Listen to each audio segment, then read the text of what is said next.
Research has shown that having a greater sense of purpose and a wider perspective can help sustain us when life gets tough. And we've learnt the importance of relationships and being connected when it comes to building resilience. Jim Slaven is the co-founder of Helping Hands, whose community action organisation aims to tackle social and economic inequality in Edinburgh. Warm welcome to the programme, Jim. Thanks so much. Also still with us is psychotherapist Angela Trainer. Jim, let me start by talking about your community-led organisation. How did it start and what was its aim? Well, we started in 2014, and myself and Brad Welsh, another co-founder of Helping Hands, we'd both grown up in housing schemes. We'd both been involved in community activism for a long time. And we recognised that working class communities had changed, but we were also conscious that rather than just being critical, perhaps it was time for us to get our act together and to show what could be done without embracing the charity model, because in our opinion, the charity model is broken. It does not work for working class people. So we founded this organisation based on solidarity, not charity, and it was all about getting volunteers in the community, people helping people. So in a sense, a bit of a risk, but you were confident that your philosophy was right and you have a strong belief in not relying on the state. Why then do you believe so fervently that people should do things for themselves? Well, I should say, I mean, as I say, Brad and I have both been involved for a long time, decades in community activism. I've also got postgraduate in community development. I've worked in community development as a manager, as a volunteer. I've studied it academically. So we had a good understanding of the situation, how the system worked. We also had a good understanding of working class communities. And we recognised that actually something had to change. And that the way it was at the moment, this system is sort of state-funded led projects and workers for other areas coming in as like missionaries in working class communities was just not working. Working class housing schemes in Edinburgh, where we are getting worse or not getting better, and the state is spending millions of pounds on that. So we recognised there was an opportunity for an all-volunteer organisation for people within the communities to organise themselves. So we did have faith that if we came up with the correct strategy, that people would respond, and that's been shown to be the case. Well, I was going to say, you seem to want to cultivate people's belief in their own ability to cope and find solutions, and clearly it's worked because the organisation scope has grown and its reach has grown since you started. Yeah, absolutely. I mean, and perhaps the COVID crisis in a way highlighted just how effective we could be, because in 2020 we obviously were not able to do the things we normally do in terms of bringing kids together for football coaching, boxing coaching, but we were able very quickly in communities to respond to the needs of people. So we ended up over the summer of 2020 delivering over 120,000 cooked meals. We had 7 kitchens on the go. We delivered even more survival packs, non-perishable food and toiletries. And when we first started doing this, the charities who were based in these communities, they'd all shut their doors. They were all saying, oh no, we have to close up, the community centres are closed. They were all working from home, community workers working from home, and they were all writing funding applications for extra funding that was going to be coming down the line. Because Helping Hands are not part of that system, we were able to immediately act on the ground where people needed it, and people responded to that. So I suppose in a sense you were vindicated, even if it was just for your own personal belief. And we've heard quite a bit about that. Individuals, taking action and people coming together, which, Angela, is what Helping Hands is about, offering each other help where needed. What is it about voluntary and collective action that seems to fulfil us?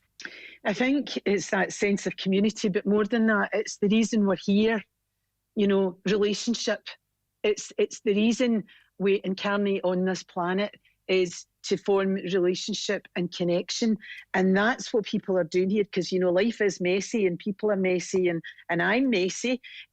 But when we get this connection, when we get this coming together, this communion and caring for each other, problem solving, being able to react and respond. I mean, that's really what resilience is. It's we think of the Weebo as a child, the wee toy we had that had a magnet in the bottom. When you knocked it over, it just bounced back up.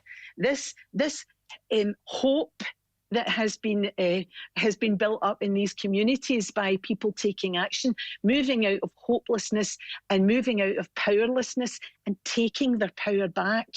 That makes your heart sing.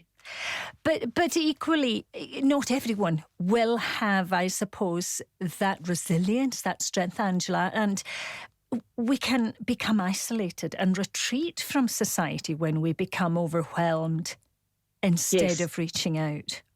Yes, when we're very broken, when we've had too much pressure, when we've had an ogre sitting on our chest for years of our lives. Some of us have had to play dead to escape. Other people will have found ways to self-medicate. But it is just that first step of reaching out that tiny bit, baby steps we can learn resilience. It can be taught. There are actually strategies now for how to take your power back. So if people are listening and feeling hopeless and helpless and powerless, there will be groups and organisations around who will support you and help you. We now have the science and the evidence to say teaching resilience does work. It's very much, Jim, a case of you have to try it, don't you, to really know if and whether it works. But how do you convince people to connect more as a community, become less insular when they might not see it from your point of view? Yeah, and I think that is a long process. I think one of the reasons we've been so successful over the past 12 months is because we had built up that sense of trust with the communities, because we don't work. The difference with Helping Hands, although we are across the whole of Edinburgh, we're not doing work for communities or for people. We're working with them. So if a community comes to us and says they want to put on a kids coaching football session every week, we don't just go in and do it for them. We have to say, okay, well, you need to work with us to do that. We need to work to identify a plan. We need to have that sense of collective action and that local ownership of that as well, the decision-making process as well as the activities.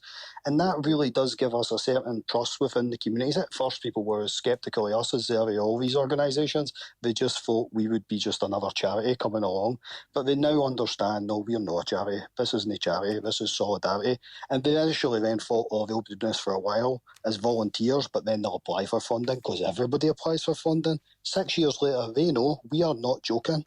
We are totally independent of the state. We will not take a penny from them. We now work with them. We work with the community. It's clearly very much about trust too. And Angela, both you and Jim, you guide people to help themselves. How does this nurture you personally? I always say in a consulting room, in a therapy room, it's a 50-50 job, We both have to show up. It's a relationship. And when we get into relationship, now, of course, as Jim says, people at the beginning can put you on a pedestal, they can be withholding, they can be afraid, they can have that sense of you're sitting there with a clipboard, you're the sorted one, I'm the sick one. We both have to go into that therapy room as two human beings, two individuals with their own stories and experiences, and we need to work together from the still place inside of each of us. I learn, and I mean this, I learn every bit as much from the clients that I work with as they ever might learn from me. And for you to, I suppose, maintain your own resilience too, Jim, how do you cope when you see people who are unable to move forward and to take on their problems? How does that affect your resilience and I suppose your determination to keep going? Well, I suppose that's one of the important aspects of Helping Hands, and I agree with Angela, it's 50-50, because one of the great things about Helping Hands is we've been able to see not just the people we're working with in terms of the kids that come to our sessions or the families and communities we're working with, but I've been able to see the progression of our volunteers as well, and that was a vital part of that at the beginning. We were very clear. This was about creating opportunities for the adults in the communities as well to volunteer with us. We were very keen on volunteer support, on people progressing individually as well as collectively. And sure, not everybody progresses at the same level. There is that issue of uneven development, even across the city and within communities. And we need to work on that all the time. And we need to also work with us. We have mentoring, we have mental health support, not just for the communities we work with and the kids and the sessions we have, but also for our volunteers, because some of this work is really difficult. It's really difficult, it's stressful, especially during the COVID crisis, but generally it's stressful. So we need to work really hard at that and make sure that we're improving all the time as well. And of course, you will need volunteers all the time. It's a kind of rolling programme of recruiting volunteers. Yeah. What's in it for them? Where do they get their satisfaction? Well, one thing I would say is, and I always say at Helping Hands, volunteers are the best volunteers, and people would think I would say that, but it is true, and it isn't by chance. We, from the very beginning, have put a great effort into making sure we recruit the best volunteers. Now, what I mean by that is we've made a great effort to exclude people who were perhaps looking to work with Helping Hands for another agenda, whether it's a political agenda or to promote themselves or whatever it was.